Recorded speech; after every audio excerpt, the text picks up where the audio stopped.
wanted to thank the Franklin Center and Christine and everybody else who made it possible for me to be here with you today. I've learned a lot. Interestingly, some of the topics that I put together in my presentation have already been amplified upon, but I think it's a good touchstone for going forward in terms of what we need to be doing as citizen journalists. My guiding principles, things that I've learned since I've been doing this, all politics is local. That's a theme that has recurred today. When we look at some of the people that are on the political scene, whether it be John Kerry, Barney Frank, Scott Brown, Sarah Palin, they all began their careers somewhere other than where they ultimately wound up. There are very few people who wind up becoming president of the United States or whatever right out of the gate. So I think it's very important to understand and to emphasize over and over again the importance of local issues and how they pertain to the national debate, because quite frankly, by the time they become national issues, it's almost too late. And the way to stop it is, again, at the school committee level, the sewer committee. School committees are notorious for what goes on there, but that's where we have to work to stop it before it becomes national.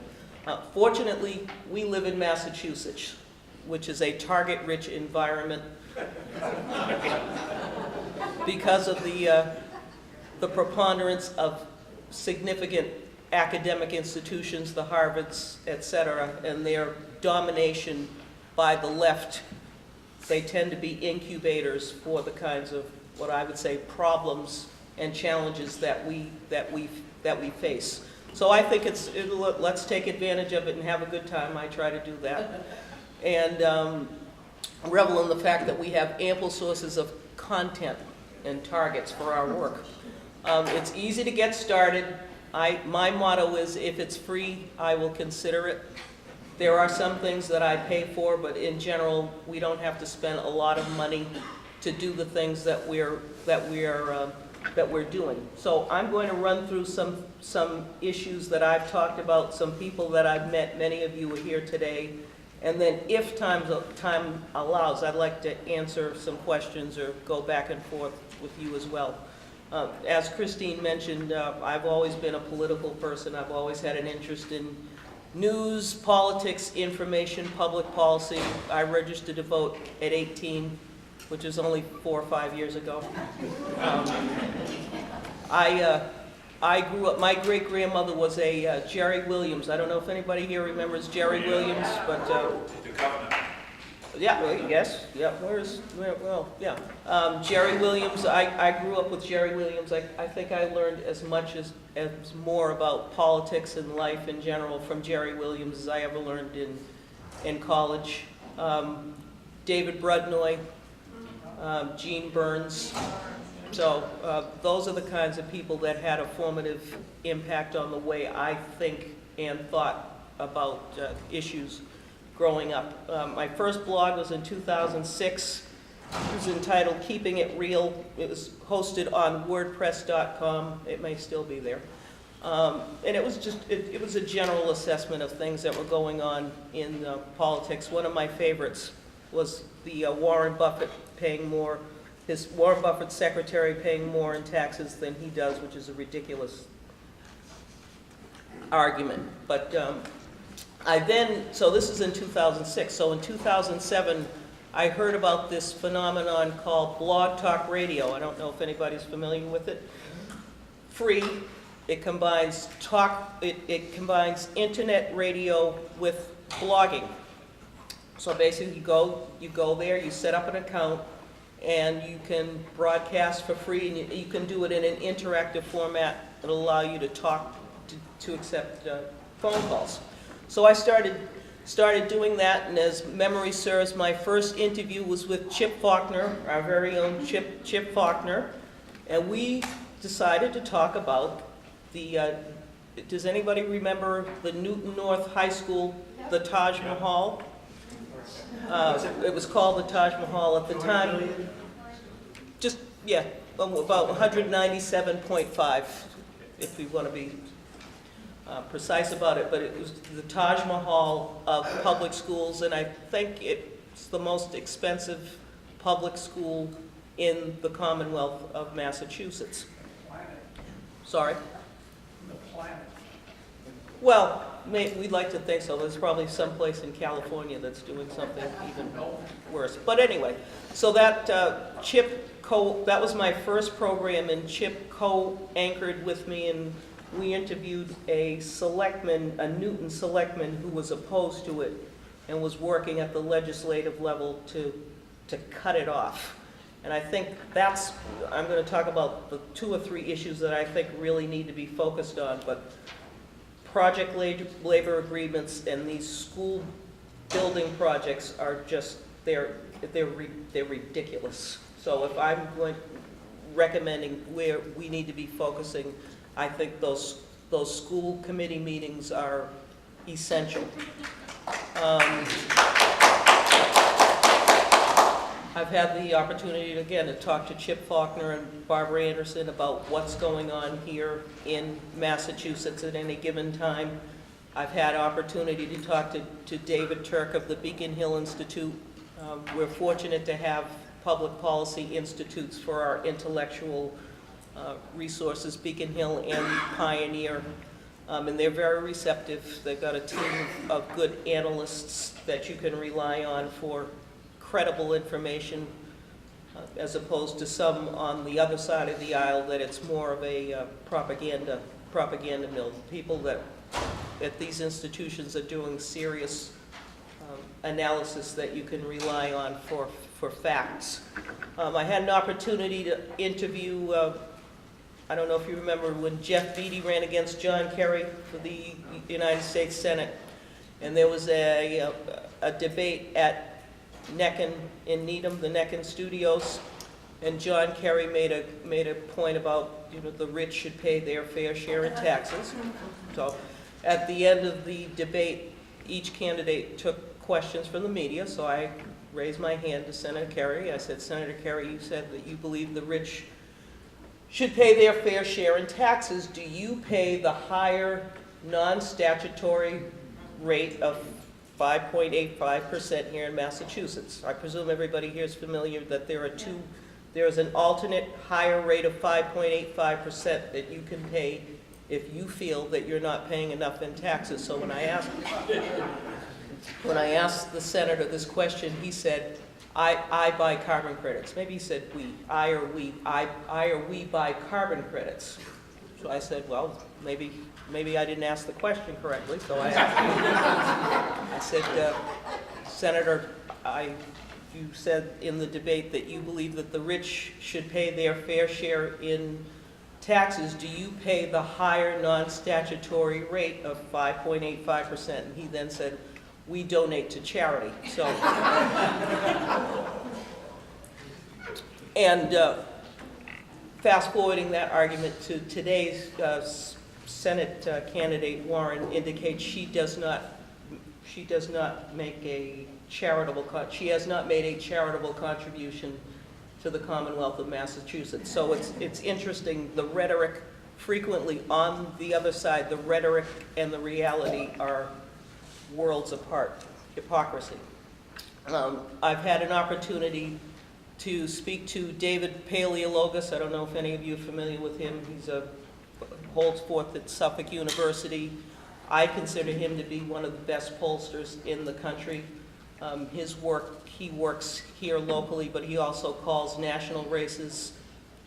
He called Hillary Clinton to defeat Barack Obama in New Hampshire, the New Hampshire primary in '08. He was the only one, and he was spot on. So his work, I'm not a fan of pollsters because unless you know unless you understand the methodology, how they work, how they ask the questions, how they derive the samples, you can generate any answer you wish. But I feel if you're looking for someone that you feel does good work and is intellectually honest and whose methodology is sound, I think he does an outstanding job. So I've had an opportunity to speak to him in the past for election results and polling insights.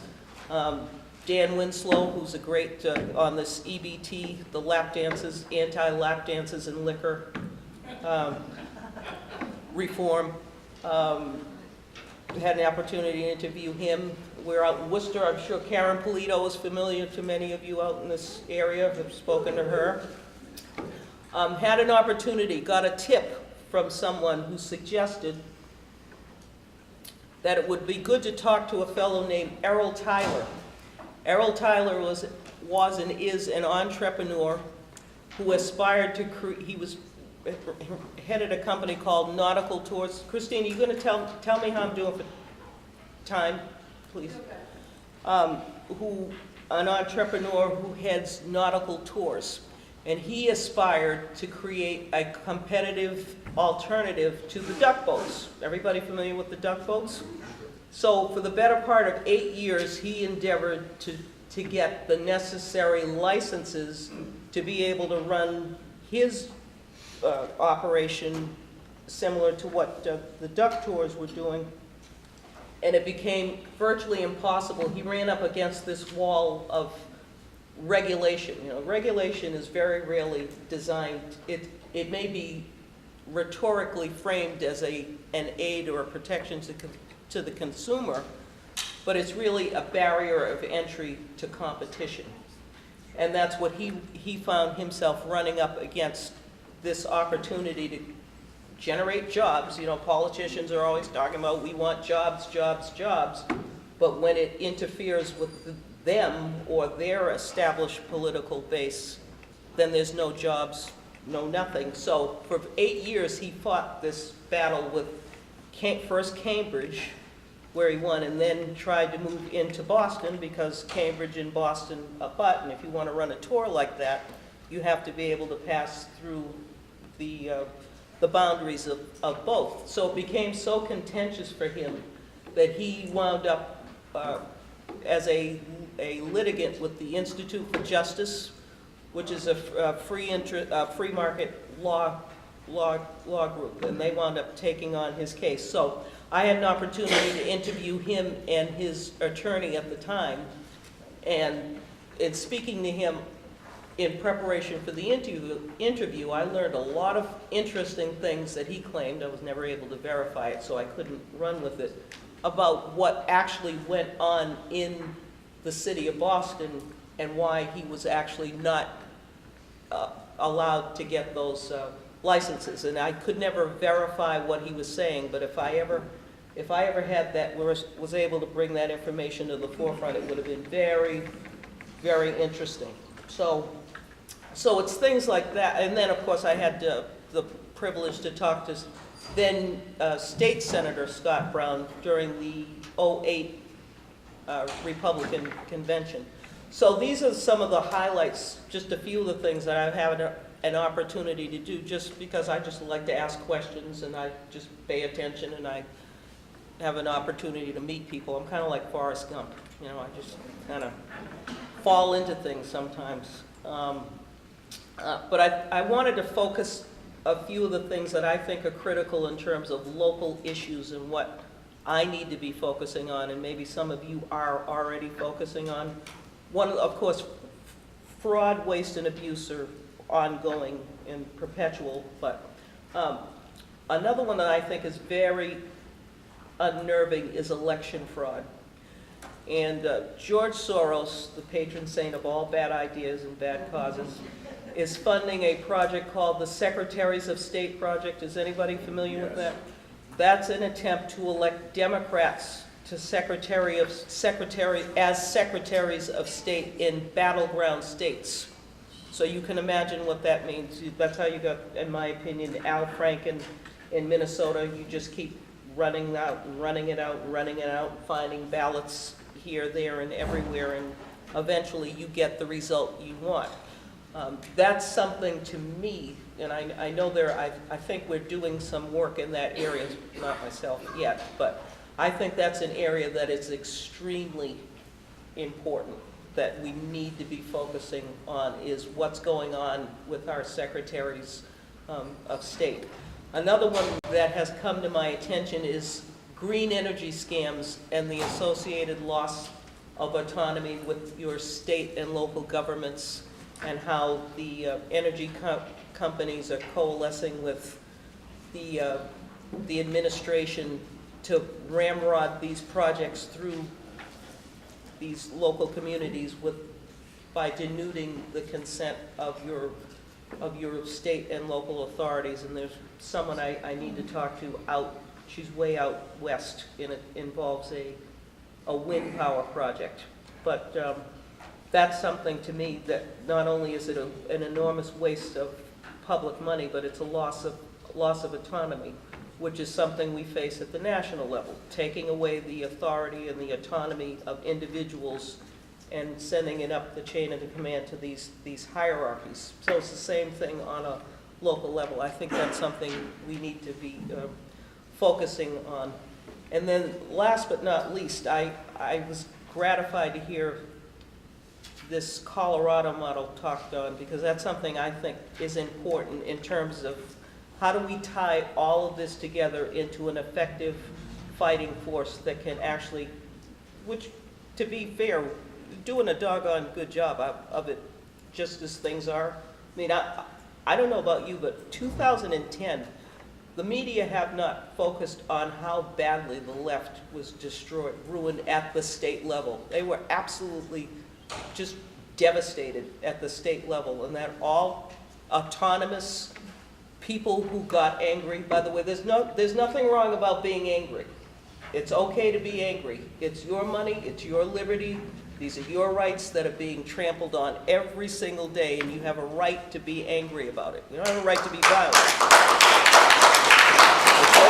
Don't let anybody tell you it's wrong to be angry, because for 8 years the left did everything in its power to destroy George Bush through raw hate and anger. So don't let them make you feel guilty for being angry. I can be angry. I have as much right to be angry as you are. Anyway, I copied, just to give you an idea, the Colorado model. If you don't want to read the book, I don't have the attention span to read books. Fred Barnes wrote about it in the Weekly Standard in July 21st of 2008. Okay? He says, I'm quoting Eric O'Keefe, I'm quoting from the article, chairman of the conservative Sam Adams Alliance in Chicago, says there are 7 capacities that are required to drive a successful political strategy and keep it on offense. Number 1, the capacity to generate intellectual ammunition, like our Beacon Hill Institute and Pioneer. Number 2, to pursue investigations, like what they did with Alberto Gonzalez. Remember that? Now everybody's all excited about what's being done to Holder, but you remember what they did to then Attorney General Alberto Gonzalez? 3, to mobilize for elections, ACORN, election fraud. Number 4, to fight media bias, which number 6, to pursue strategic litigation. No, that's number 5, excuse me. Number 6, this is all in the article, by the way. It's Weekly Standard, July 21, 2008. If you Google it, you can get it in PDF form. Number 6, to train new leaders. And lastly, number 7, to sustain a presence in the new media. So in terms of what we're doing here as citizen journalists, the foot soldiers on the front line of freedom, the ones doing the heavy lifting and the blocking and the tackling that is essential to help Scott Brown when he comes under attack, or Ryan, any of our people who are on the front lines of trying to win elections, they need support. So what does the infantry do? It's there to provide the cover to do that blocking and tackling and make that ground fertile so that the rear guard can advance. So it's very important to what we're doing to helping our candidates get elected and to make those who are in power right now feel uncomfortable. I believe all politicians should be made to feel uncomfortable. They should all be made to feel that if they don't do what they're supposed to do, they'll be thrown out of office. And I also believe that here in Massachusetts, I know there were people who were disappointed, and I was disappointed about the last election, but we did pick up seats in the House, which I thought was important and good. And we did pick up seats in the Governor's Council, which is, those districts are enormous. I believe they're larger than congressional districts. And we picked up seats there. So I believe that there is a tipping point here in Massachusetts where people are no longer content to vote lockstep with Democrats up and down the line. And I think this area out west, I live in Boston, so there's some hope there. But I think out here, this is prime ground for the kinds of people that we need to help us get our budgets under control and to get our economy moving in the right direction and to help win national elections. And I do have some ambition that what we're doing here will at least make Massachusetts competitive. I do believe that Scott Brown has I think he'll pull it out. He's been running against Elizabeth Warren all his life. He's a very good politician. He may not vote with me on every single issue, but I do think that he's the ideal candidate to defeat somebody like that.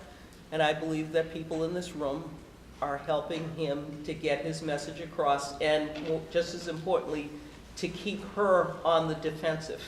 Just, what is it, hammer? I don't listen. Would she like to use the word hammer a lot? Tomahawk.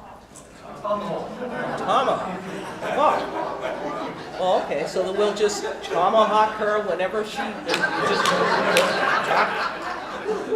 here. So those are just a few of, I don't know if I have, what, 5 minutes? So maybe I sped through that, but I'd like to just chat with you in the time instead of me talking all the time. So, hi. I don't know your name, sorry. Okay, I'll call you. We're just competing for that. Okay, Stephanie, I just want to thank you first of all for opening up with the school committee. Yes? I am an elected official and I am on the school committee.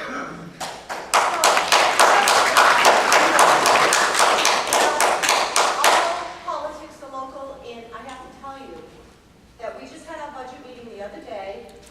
And when I brought up the usage of that we distribute, now ready for this? 380 iPhones that you pay for in the city to your school committee and your principals and maybe whoever you feel like. No press even brought that up. When I brought it up on the floor, no one brought it up. It was brushed under the rug. So we need you people there, like she said, at the local level, supporting. Where are you? Worcester. Supporting the issues that are important. There was nobody there from the conservative base. There were local left bloggers there, and they supported other things. But they didn't, no one picked up on the issue of, is anybody here from Worcester happy that you pay for 380 iPhones? I'm sorry, iPhones? No, would anybody want one? Yes. Okay. Can you? These are things that you said, it starts on the local issues. Please come to our school committee meetings, come to the city council meetings, and start blogging, start writing, start supporting us. Somebody you know can live blog a school committee meeting? Yes, the person who sits on the school committee meeting. One of the elected official live blogs as she sits beside me. Did she mention the iPhones on her blog? Yes, guess what? I don't know, but you know what? She's not in this camp, so No. we'll just leave it that way. So I want you to know that it really takes, thank you for saying that, thank you for supporting the local, because we groom them at local levels, we all go to different places eventually, and you have to start grooming and supporting the local issues and saying, you know what, that's not right. That's not right, 380 cell phones, iPhones. I'm wondering Well, they what have a Boston is series like. thing on it, so thank you. Thank you. Anybody? No? All right, Ed, and then I'll do Len and Janet. Yes. Yes, sir. I'm just kind of curious how you measure feedback in your program. You know what tends you have some idea what your public responds to? I can tell roughly by downloads, but I don't have, because I'm switching to a different platform that's more tailored. I can't tell you if they're from Worcester, they could be from Wyoming. I don't have that. Are you moving from Blog Talk Radio to something else? Yes, because I want to promote me. What would the other platform be? It'll be Massachusetts Matters, but it'll be internal. You'll know. I'm on Facebook and Twitter as Stephanie M. Davis. Yes, Len. A question about the contrast between local and national. I happened to live near Cambridge, and I was a little bit shocked. That's international. Months ago,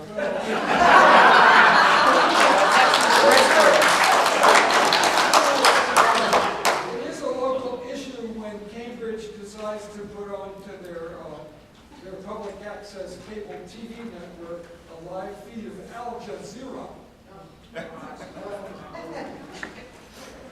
Well, as I said, it was international. I didn't know it was national. Len, yes. Stephanie, in your opinion, what are the critical issues that the liberals might be most vulnerable on as you see it now? We talk about waste, fraud, abuse, scandal, you can't embarrass these people. They seem to have no shame whatsoever. I just wonder if you have a particular thought now on where they could be most chased out of office. Well, I go back to the hypocrisy of saying that the rich should pay their fair share and talking about the 1% when they're living the lives of 1%. They use the rhetoric of poverty, but in their personal lives, they are the 1%. They send their children to private schools. They all travel around in gas-guzzling cars. They have bodyguards. They have very expensive tastes. But when it comes to you, see what they're really talking about when they talk about the 99% is they want to keep you down. They don't talk about themselves. What they're really talking about is what they're going to do to us.